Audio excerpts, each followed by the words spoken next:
Well, today is Friday, June 2nd, and we're halfway at the halfway point of 2023. Welcome to NTV. I'm your host, Denise Rollard Barnes. And I want to say, I hope you've been able to stick to your 2023 New Year's resolutions. But most importantly, one, promise to watch and share WIN TV, to subscribe and share the Washington Informer, or to pick up the latest edition on your favorite newsstands. If not, you can start this week. So pick up a copy of this week's Washington Informer, which includes the monthly WI Bridge magazine for our beloved millennials and Gen Zers. You can read the digital edition online at www.washingtoninformer.com. And if you're watching on Facebook, go ahead and hit share so your followers can see the broadcast.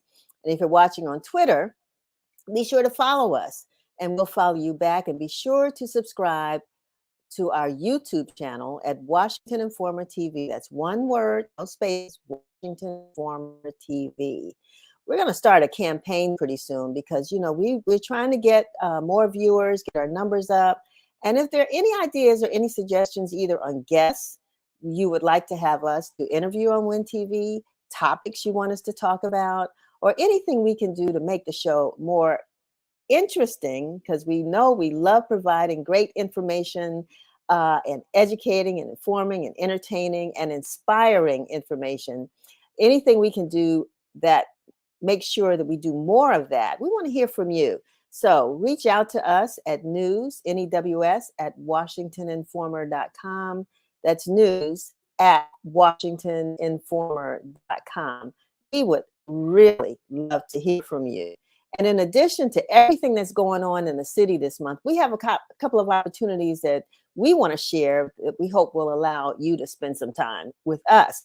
So join us for the Washington Informer's Day with Dads and the Nationals on Saturday, June 17 at 4 o'clock at Nationals Park. We're going to select folks from those of you who send us a photo of you and your dad, who we all want to celebrate, because, I don't know if you thought about it, but June 17th is Father's Day weekend. And so the 17th is on a Saturday, Father's Day is on the 18th. But hey, let's celebrate Father's Day with us, on us, at Stadium and have a good and memorable day. So we want you to send your photos to A. Johnson at washingtoninformer.com. That's the letter A, Johnson, at washingtoninformer.com. And make sure you include your name, your dad's name, and a daytime phone number, because we want to reach out to you to make sure we can get those tickets to you. And we know you're coming, and we're going to have a great day together. Yes, we want to help you to make this Father's Day a day to remember.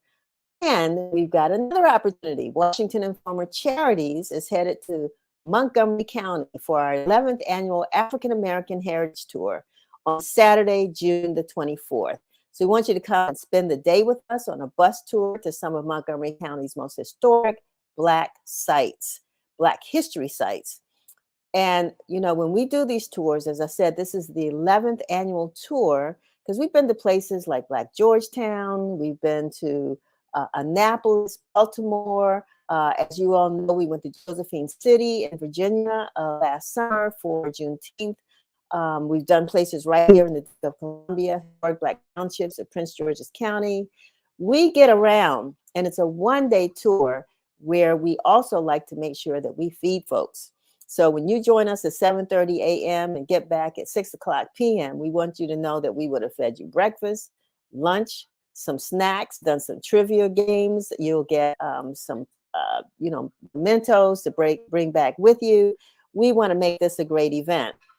So it's limited seating. We are selling out. So you see the information on the screen, but you can find us on our website at washingtoninformer.com. And there you'll see a link and you can sign up and get your ticket. And we strongly, strongly encourage that you bring a young person with you. Bring some kids, let them, and we do have, discounted price for children under the age of, I can't remember if it's 12 or 18. That's a big range there, but we do have, because we're encouraging folks to bring young people with you. I mean, this is our history that we don't know anything about. we can learn more about it and share it with young people as we have this extraordinary day in Montgomery County. And I'm going to tell you, they're rolling the red carpet out for us. They're expecting us to come to the county and Visit Montgomery is really looking forward to us bringing close to about 150 people on this tour. So don't wait too late. Go ahead and sign up. That's on Saturday, June the 24th. We will again here at Allen Chapel AME Church, one of the historic Black churches in Southeast in Ward 8. And our voyage or our adventure or our tour begins then. So again, if you go to the website at washingtoninformer.com and you'll have more information there. And we look forward to joining you or you joining us and having this great celebration. You know, this is also, as I said, it's a month of celebrations. It's a month we're going to be looking at Black men, their mental health, their physical health, and their well-being. It's really important that we share this information. We've got some great guests on today to talk about that. We're also going to recognize Pride Month. You know, this is Pride Month, and there's a big parade taking place here in the District of Columbia, and a lot of Pride events. And so we will be covering that. And hey, we love that music. So this is Black Music Month as well. And we are represented in every genre of music that you can think of. And we hope to have those celebrations here, including jazz. You know, it's going to be some great conversations we'll have and artists that we will be bringing to you throughout the month. So our guest today, joining us for Black Men's Health, is a motivational speaker, Dr. Willie Jolley, who's no stranger to anyone. If you've been paying attention to or need that motivation, you know he's the person to go to. So he's going to be talking to us about Black men's health.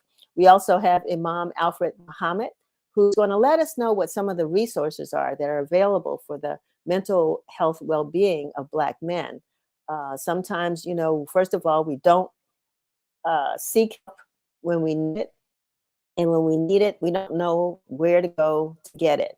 So we're hoping that Imam Muhammad is going to share some of that information with us. And then we're going to kind of move over to more of the Black music celebration with Winter. She's a recording artist and reality television personality who appears on OWN TV's Love and Marriage DC. She'll be with us to celebrate Black Music Month. And, you know, she's doing a lot of interesting community events.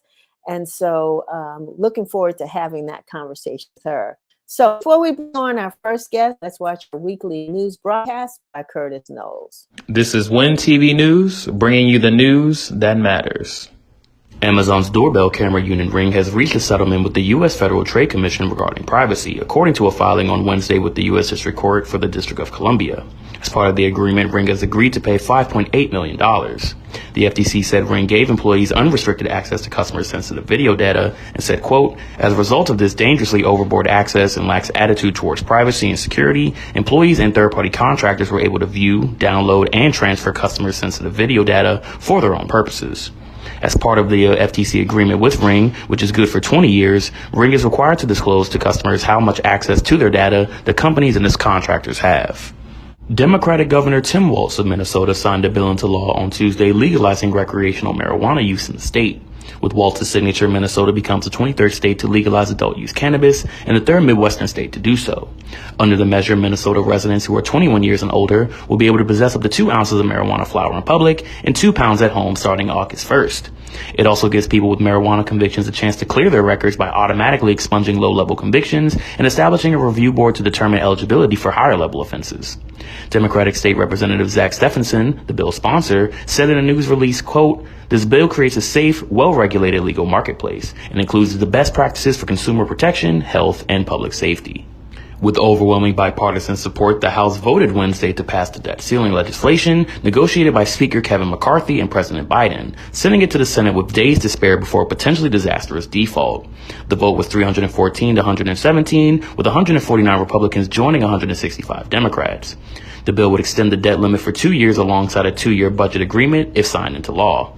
The White House has urged passage of the bill as the U.S. nears Monday's deadline to act or risk an economically catastrophic default on the nation's debt. The deal contains modest spending cuts and suspends the borrowing limit to January 1st, 2025, with Treasury then being able to use extraordinary measures to pay bills. Thank you very much, Curtis. So, the question is, how can Black men find culturally competent mental health care providers who understand their unique health needs and challenges? As I said before, first of all is acknowledging that they need help. And then secondly, where do they find it? Imam Alfred Muhammad is the senior imam at the Harlem Islamic Cultural Center and a seated council member for the city of Linden, New Jersey. I want to welcome him to the show. Welcome, Imam Muhammad. How are you? Thank you. I always think of myself as Virgin May Desmond's little baby boy. But I must tell you, I myself had been driven over the last 30 years to explore mental health issues. I'm the father of 6 children. And I want to answer more specifically. The best place to get mental health care, in my opinion, that's culturally sensitive, first starts with perhaps a friend, sometimes pastors. And I said sometimes pastors because many pastors are in denial of mental health. I'm going to pray it off, I'm going to fast it off, but yet I suffer from schizophrenia, yet I suffer from beating my wife, but I can pray it off, and it still doesn't go away. Mm-hmm. So I think a better, and I want to just put a disclaimer, just because a therapist or analyst is of your own ethnic group does not mean that analyst can be, I refer to analysts because most of my training is in psychoanalysis, and I'm a candidate in psychoanalysis. So one has to look first. I think a good place is a physician, but don't let all those excuses get you down. Start with somebody, and don't stop on the subway, the bus, the train until you get to a therapist. And if you have to go through 4 or 5 of them and fire them, you'll get a feeling when you got the right person. But start somewhere. Yeah, I mean, are you looking for that person who's going to actually solve your problem? Or, I mean, what is the role of that therapist? What are you looking for when you go to that therapist? You're looking for a person that first is not going to lecture you. Obviously, the most important thing to understand, what is therapy? We are very much a 3-part being. So we have emotional needs, and most of the damage is in the emotion, but it affects the physical. Much of the prostate cancer, much of the hypertension, most of the condition is directly related to how the psyche is. So a person could be spiritually very, very spiritual, highly prayed up, and be an emotional wreck. And I said that as a preacher, been a preacher since I was 5 years old. And my family members live in the DC area, so I don't want to get too specific. But I will say this, I have seen people go to church, come home and beat the hell out of our children. I'm not talking about correcting our children, but actually beat the hell out of them, as they said, and it with intense anger. Well, that's not really disciplining the child. That's acting out. But knowing that where we came from, I was born and raised in Lynchburg, Virginia. My grandmother was born and raised in Appomattox, Virginia. She is a slave. She was a slave, born in 1860. Lula Allen. So my grandmother witnessed brutality. How did she know how to raise a child? All she knew how to do is get the child to submit to her. So I don't want to get too deep in that. But suffice to say, one has to have someone who's competent and will listen to them. And let me just, first of all, congratulate the Washington informers and your phenomenal father. And obviously you don't have daddy issues because you're still current on the role of the great Washington informer. There's so many of us along the way in the struggle have deserted it for opportunism, for a chance to have a steak sandwich, and we have gotten the cause of our people to freedom. And I think in the process of being free and our people, we also need to address the psychological. So as a preacher, a politician, and a professor, I'm going to shut up before you shut me up. Thank you. No, I appreciate, the acknowledgement of my dad in the paper. I always love to hear great things about him and the family. But, we are located in a community where we see a lot of mental health, people who need mental health services. I mean, I could walk outside today, right now, and see someone, and especially a man on the street who's demonstrating some psychosis, as you say. And I mean, how is it affordable? First of all, to seek help. Like you said, you can talk to a friend, but sometimes friends just say, man, you're cool. Don't worry about it. Right. So, I mean, what else would you advise men to do? I would advise people to go to hospitals and physicians. And now there's so many outreach services that are coming right to people. But I would say to the brother or the sister, particularly since we talk to brothers, don't be in denial. There's a thing called the River Nile. And don't drown yourself in the River Nile saying, I can't get no help. I don't know where I'm getting. There's help around. I'm telling you. I work with the homeless population. I work with severely mentally ill people. And I was once working with a Muslim guy who swore out he was all good. He started quoting Arabic and everything to me. I said, great, man, that's good.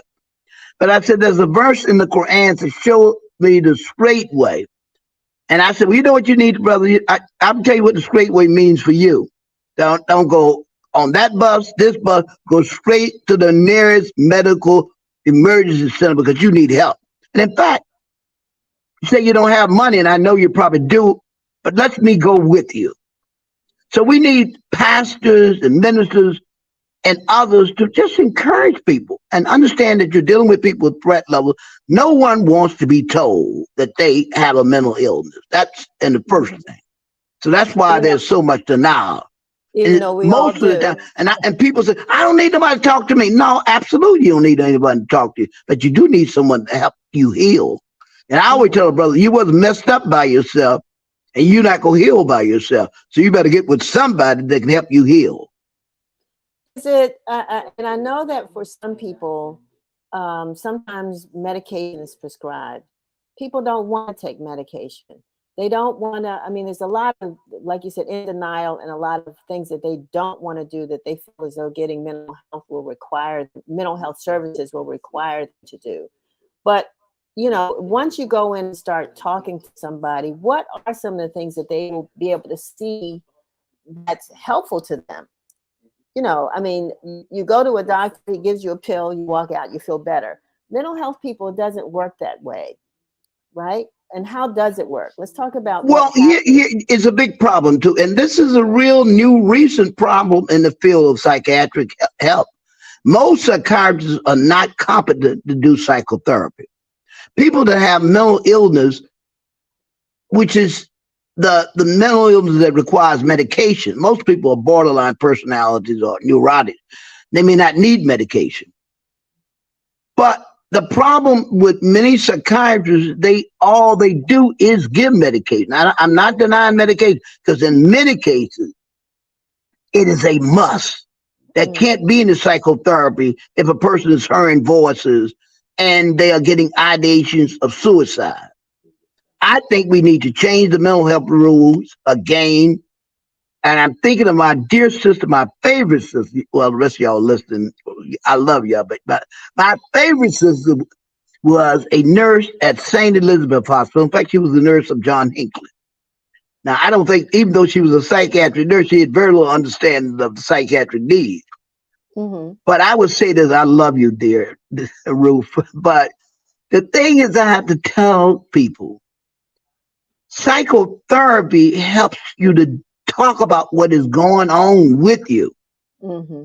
And the medication will help you to open up those biological needs. Depression, severe depression, where you were in a mood for 4 or 5 days, you can't forget that man you had, you can't forget that woman you had, you can't forget that job you had. If you get that for over 5 days, you definitely going to need some medication.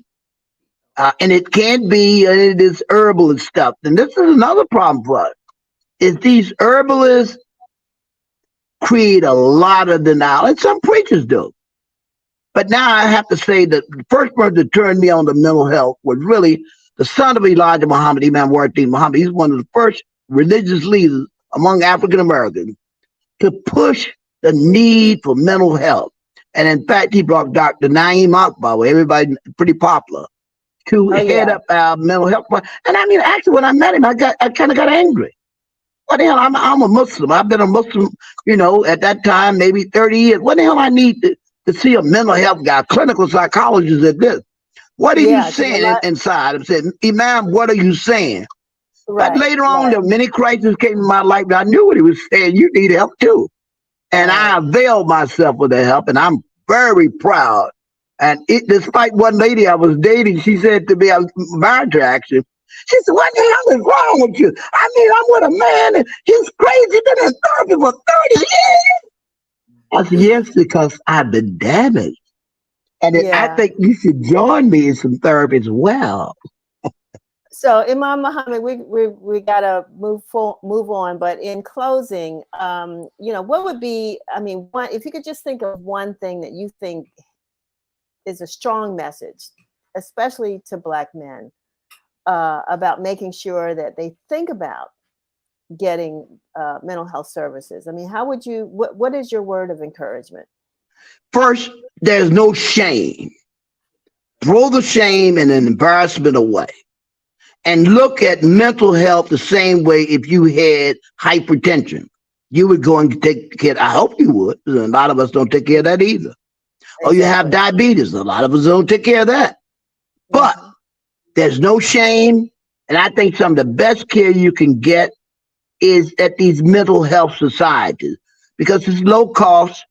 And there are a lot of clinics which treat a person for $5 on zero. So let's not use cost as a factor. They will even give you transportation. Wow. In New York, it's tokens. I don't know what the method of transportation there, but I'm sure they'll give you a Metro card.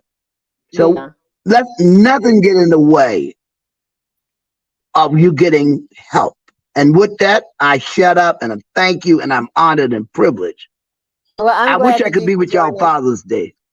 Thank you. Yeah. Oh, yeah. That would be nice. But thank you so very much for joining us and sharing those words of wisdom and advice. And hopefully we'll get some men seeking the help that they need because of some words that you've shared with them. So thank you. Thank you. God's peace be on you all. Thank you. Give my regards to your father. And I thank you all. I'll sit back, shut up, and listen to the show. All right. Thank you so much, Imam Muhammad. We're going to now move on to our next guest, and this is someone you all know really well, and we're going to check out his video just to. Okay, so we don't have a video. Really Jolly, come on and let's talk about our I mean, you heard me asking Imam Muhammad, what can we do to motivate people, motivate men? You're a motivational speaker. You talk about, how you can be the best that you can be, but, it's a long road for some, particularly our Black men, to go down that road. So I know you got some words. Let's talk. Well, first of all, I'm honored to be on with you, my dear friend, Denise Rolock Barnes, and I'm glad that I am able to call you my friend and your husband, Lafayette. And I'm honored to be part of the Washington Informer family. And I just thank y'all. And Imam was right. Your legacy is so strong. I still quote your father in many of my programs, and God bless his soul, and your mother's impact. So God bless y'all and what y'all are doing and what you continue to do. And I'm grateful. I want to talk about men's health and how we have to encourage, inspire, empower men to be more proactive about their health, both physical and mental. And I'm honored that you would take this moment to really focus on it because it's so important. We've got so many men in our community who are not being proactive about their health. They're waiting. I think about one of my high school buddies, and during the pandemic, I would ride my bicycle every day, winter and summer. And I had winter gear I bought and got invested in because that was my way of staying active. And one day I went by his home. It was in the springtime during the pandemic. And I rang his doorbell and I walked back down to the sidewalk and he came out on the porch and we chatted. And I said, I just had my colonoscopy and I'm very grateful that they found a early one of the nodules or one of the polyps before it became cancerous, and were able to take it away before it became cancerous. And I'm so grateful. I said to him, when was the last time you had a colonoscopy? He said, I've never had one. I said, what, you're in your 60s and you've never had a colonoscopy? What in the world are you thinking?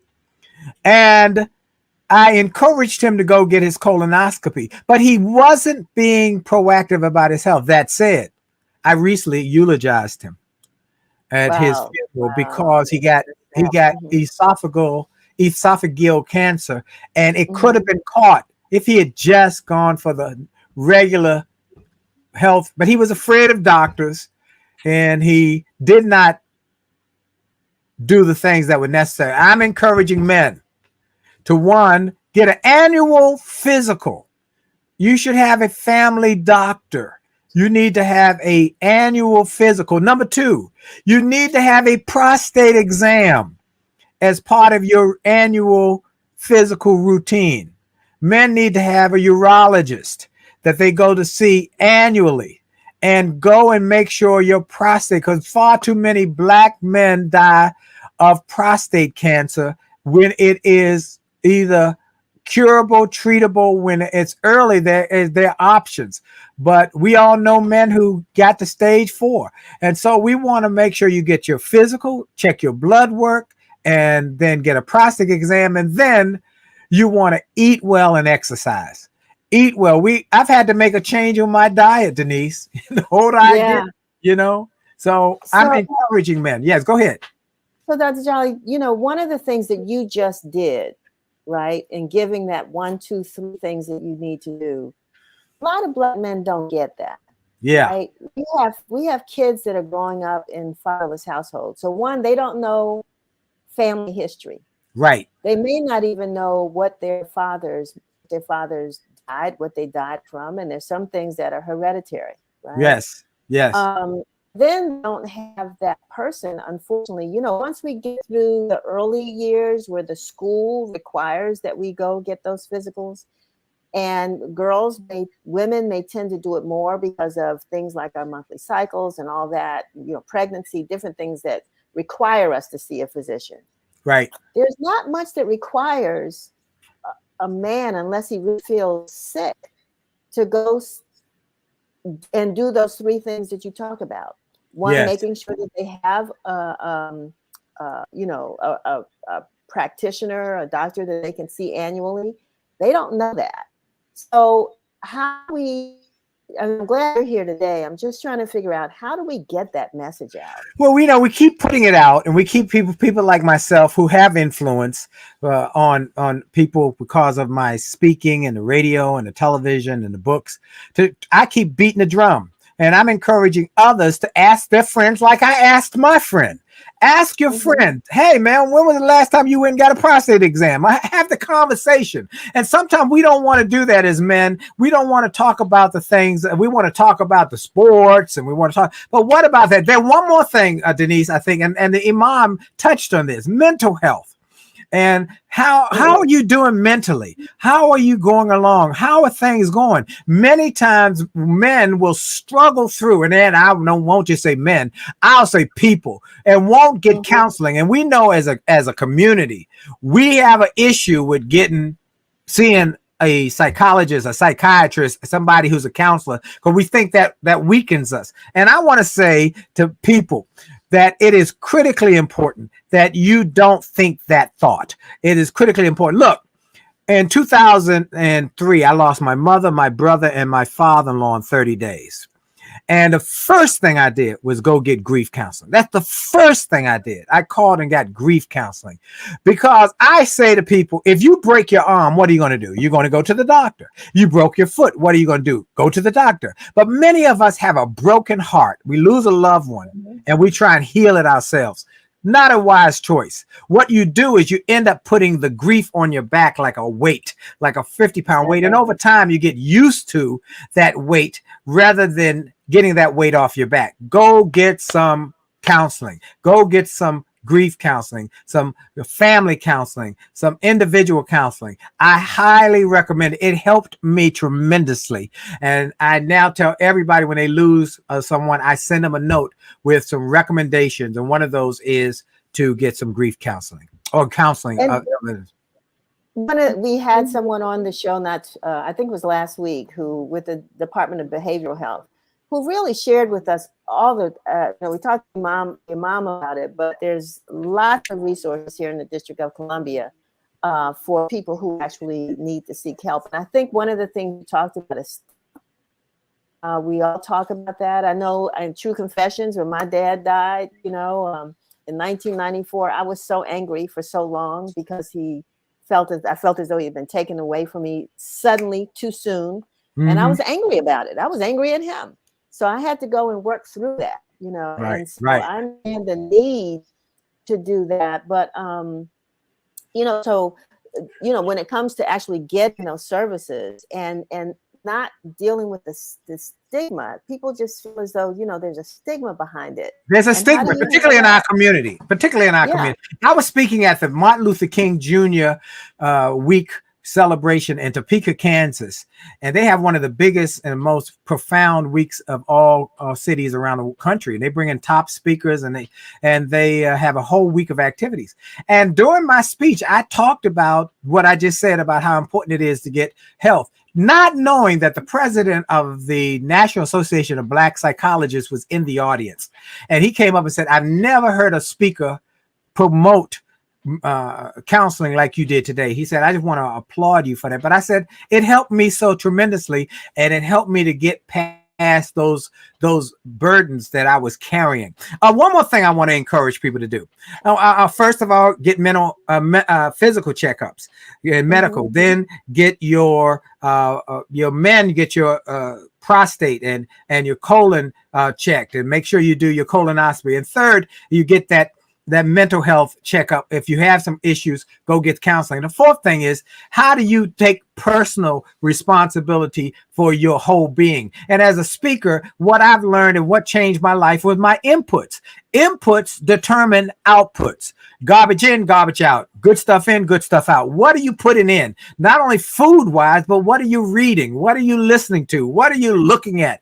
I'm a big proponent that you got to protect your eye gate, your ear gate, and your heart gate. So you've got to be careful what you allow in your spirit and your psyche. And that is why I encourage people to make it a part of their daily routine, to listen, to read, to have some positive information. One of the things we did, Denise, that we do, is we put out a daily 1-minute video message around the world on our social media. I'm also on Get Up Mornings with Erica Campbell, syndicated radio on Radio 1. I'm also on Sirius XM with my weekly program. By the way, this week is a wonderful one with George Foreman. It's an incredible interview.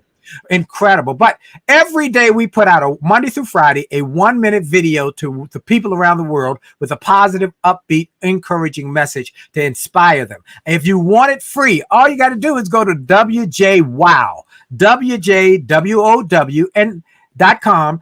Go there, you sign up for the daily 1-minute message, as well as you get some free goodies. I give some audio, some video, some downloadable books, some things to inspire you free. You can FREE, because we want to inspire people. And statistics show that if you read or listen to something positive in the first 20 minutes of your day, your achievement goes up over 40%. Why is that? Well, if you woke up and it was rainy and cold and dreary and damp and wet, what does your body want to do? Stay in bed. But if you woke up, the sun was shining, the birds were singing, it's a beautiful day, you don't want to miss that day, so you get up and get busy. That's the same with your psyche. If you wake up and hear how bad the world is, how bad the situations are, how many kids got snatched, how bad the economy is, it puts a cloud over you. But if you wake up and hear one of my messages, hey, every morning in Africa, a gazelle wakes up and knows it must run faster than the fastest lion or it will be killed and eaten. Also, every morning in Africa, a lion wakes up and knows it must outrun the slowest gazelle or it will starve to death. It does not matter whether you're a lion or gazelle. When the sun comes up, you better be running. When you get that kind of message every day, that go get it, it will empower you to take action. And that's what we want people to do. That's why I like the fact that you gave that statistic, because I mean, it's a proven fact. I mean, I think everybody that's done it and tried it can testify to the fact that it does make a difference to hear those positive messages. Because every day, not social media, everything, we're being bombarded with stuff that really is causing us a lot of stress. And then COVID. Look what we dealt with.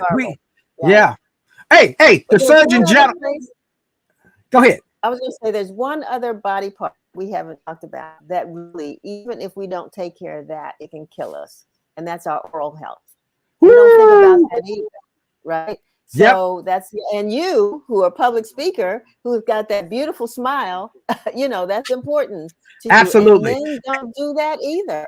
And you know what? That you're so right on. And people don't know that gum disease is at an epidemic, and that gum disease creates a protein when you have gum disease that can give you heart trouble. It can give you heart disease if you don't take care of your gums and your teeth. So go and get that. Go see it there. And I tell people, you need to smile. You need to be able to smile, whether you got 32, 22, or 2. You need to be able to smile. So go get those. But I wanted to say about the Surgeon General recently said there's a new health crisis that was created by the pandemic. And it started before the pandemic, but it's been accelerated. That's loneliness, mental health, anxiety, and mental health issues that became part of the culture. What we have is people who look good on the outside, but they're falling apart on the inside. I like to call it they're living quiet desperation.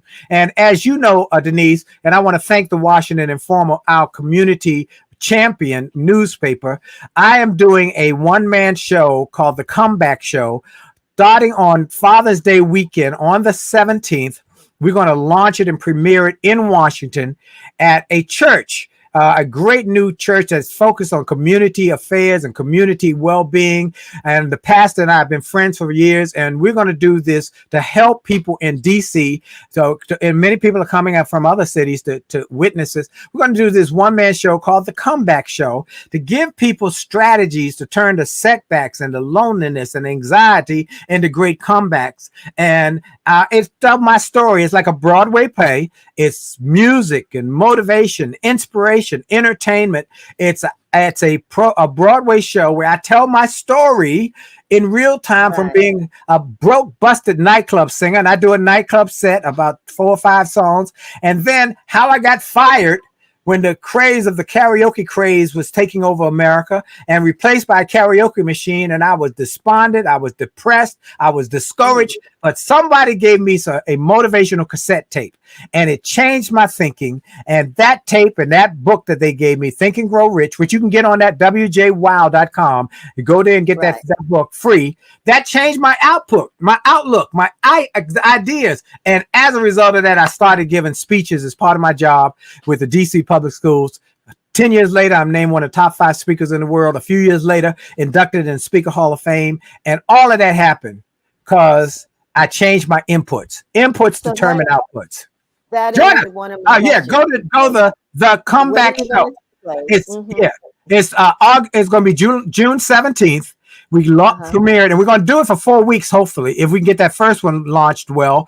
June 17th, go to thecomebackshow.com. Thecomebackshow.com. Get your tickets. Get your tickets today. It's going to sell out. Thecomebackshow.com. I just hope the folks that I'm not sure what time is it going to be, Dr. Jolly. What time is it? 7 o'clock. 7 o'clock in the evening. Okay, good. So we should be out of the baseball game by then. All right, there you go. Well, I'm just so glad that, and Mom was right, Denise. You have just taken up the mantle of your father, your mom, and you have done such a tremendous job. You and Ron Burke and the team there at the Washington Informer, y'all have been a great champion in our city to bring the news. And, I have history because my father was the national editor of the NNPA back in the 60s. I knew how hard it was, how hard it is for an independent Black-owned newspaper to get sponsors and get financing and get subscribers and and y'all have done it. And I just want to applaud you. Thank you, Doctor. Thank you, Willie Jolly, Dr. Willie Jolly. I'm so glad that you're with us today. I have to say, because I always like to correct the record, that my mother is still with me, thank goodness. She'll be celebrating a big birthday in a week. And so we're looking forward to celebrating. And she normally watches the show. I haven't seen her comments today, so maybe she's out doing whatever she does. But I want to acknowledge her as well because, I think about it. She's about to turn 90. So evidently there's some hope for me, right? That's right. You got good genes. I was referring to your stepmom, of course, Exactly. Wilhelmina. No, but your mother is what a wonderful woman. I met your mother. What a wonderful woman she is. And happy 90th. We'll celebrate her 90th with great aplomb because she got it going on. She's an awesome woman. Thank you. Well, I want to thank you for all that you shared today. We don't always have a lot of folks watching at the time that we're doing the show, but we're going to make sure that your message gets out to our viewers because they've got to hear it. We've got to save ourselves. Like my daddy used to say, nobody can save us for us but us. That's right. We got to get into doctors' offices and make doctors' offices and healthy lives. So, dentists, doctors, and men, go see your doctor. Don't be like my friend who refused to go, and I ended up eulogizing him. I want you to live long and prosper. Amen. All right. Thank you so very much. My pleasure. WJWow.com. Go get that free resource. All those free resources. And thecomebackshow.com. All right. Thank you. Boy. We could talk to Dr. Jolly for hours and hours because, no matter where it is, the kind of motivation that he provides is just, you can't pay for it, even though sometimes there are things you have to pay for that he sells, books and what have you.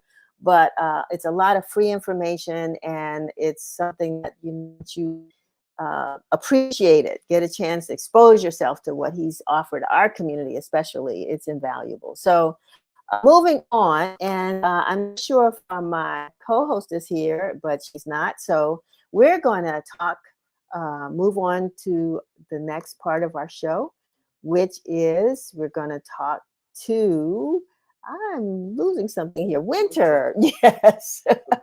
I'm so inspired by all the messages that I've gotten so far. But Winter is a singer, author. She appears on the Love Marriage reality show on OWN TV. And just in our conversation before we went on the air, she is really active and engaged in the community and really wants to make a difference. Winter, welcome to WIN TV. Thank you for having me. I'm excited to be here today. I look a lot more presentable than I did earlier. So, well, hey, you know what I'm saying? We take you as you come because we know it's your spirit that we're really excited about, your spirit and your voice. Because we're celebrating Black Music Month and you are a songstress or a singer. So tell us, I want to know, let's just tell folks about who you are because you did 9 books, TV show, singer, but who is Winter?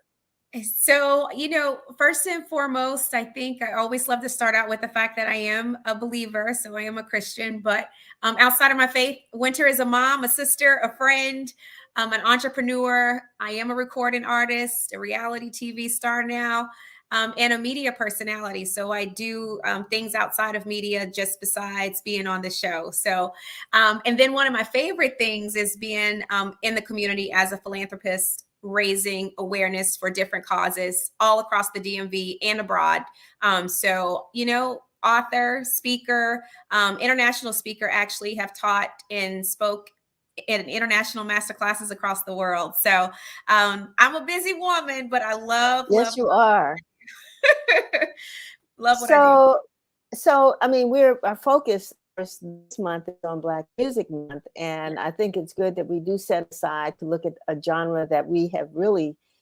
One, as Reverend Jesse Jackson used to say, we've given permission in the sort of this society with all of its ills, to excel in that area.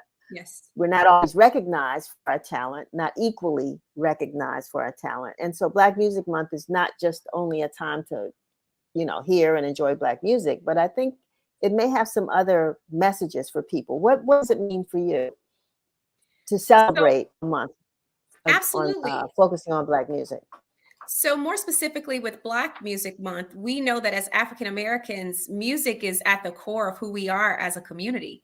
We pass down belief systems through music. We pass down causes through music. We pass down, messages of hope and healing through music. So I think as far as a Black woman, music is healing for the soul. It's joy, it's peace, it's love, it's happiness. It's a method of communication. And so I think that's why music is so universal, because it is the one thing that everyone, no matter really what color you are, you can relate to.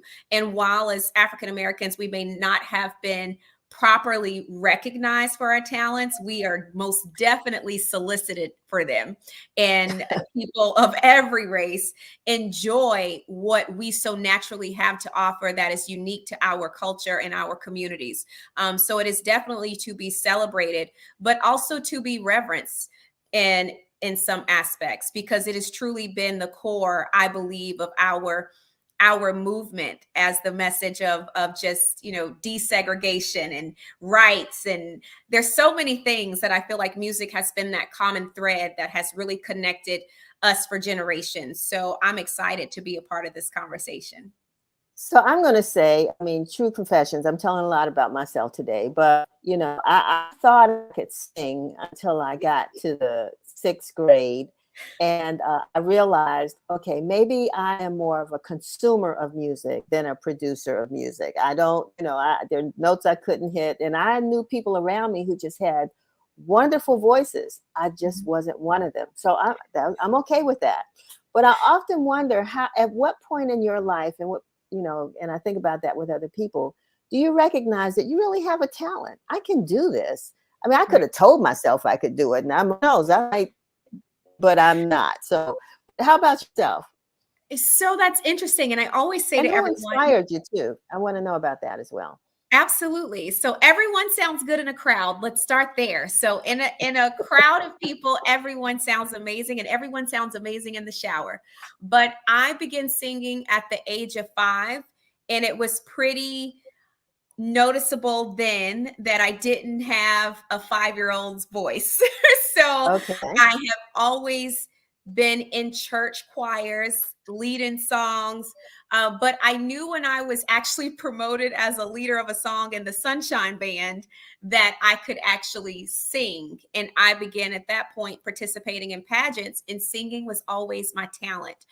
So being a pretty petite woman and short in stature, most people would commonly just overlook because I'm not necessarily the biggest one in the crowd, but my voice is very big.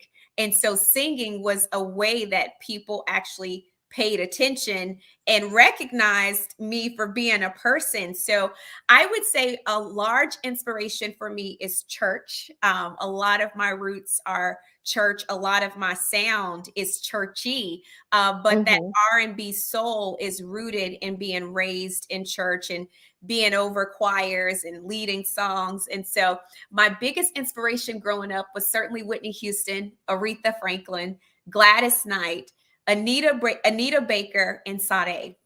So I love, bluesy jazz and that good R&B soul that Aretha had to offer. And then Whitney more so for her technicality. She could just flat sing.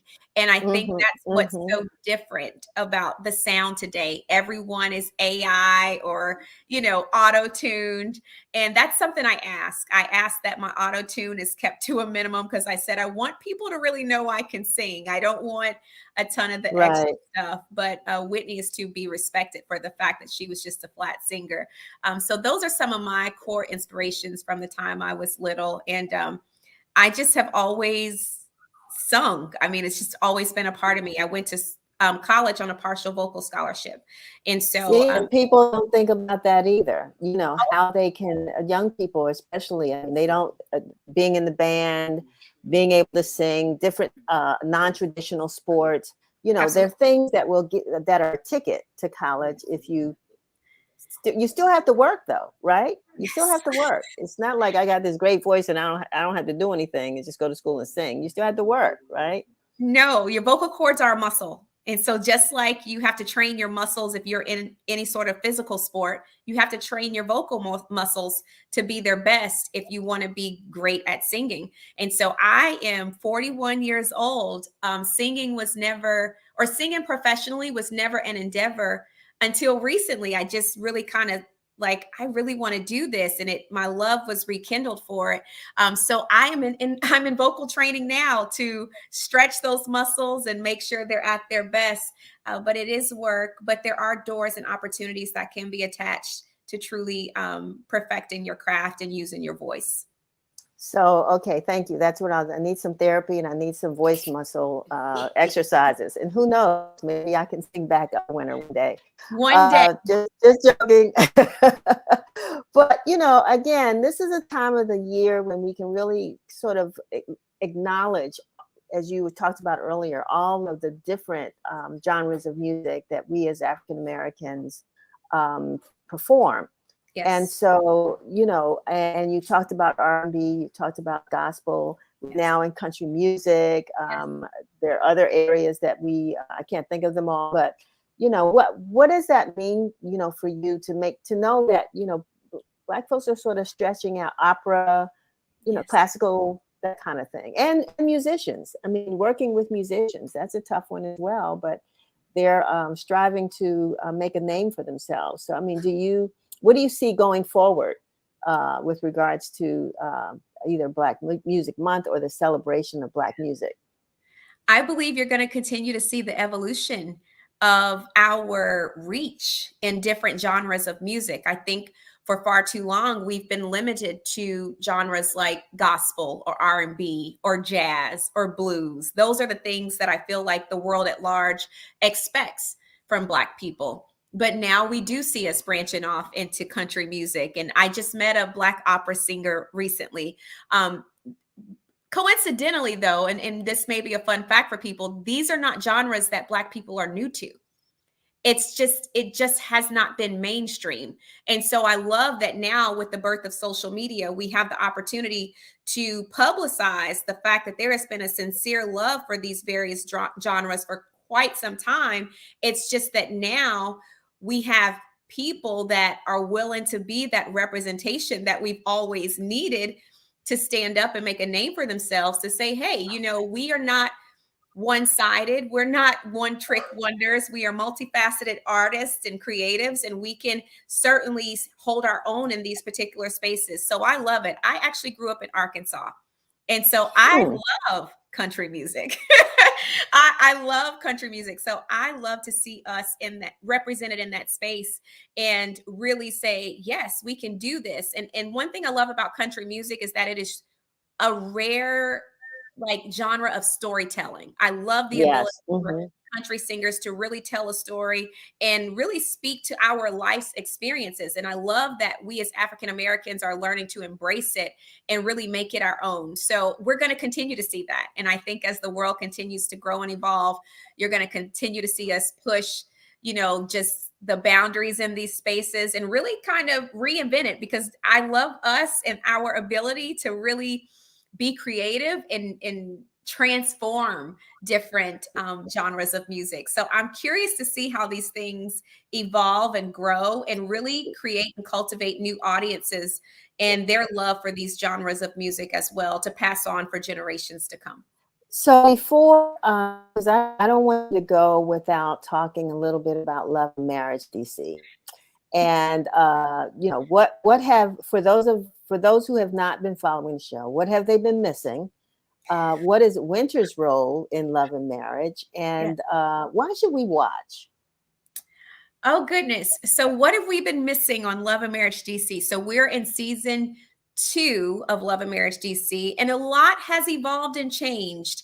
If you started watching in season 1, there was a lot of contention and drama within the group. And this season, you see the group come together. So there's a lot of amends being made, new friendships, new alliances, new businesses. I love that this particular season, you are seeing all of us branch out into our various business endeavors. And that is always important to highlight as African Americans.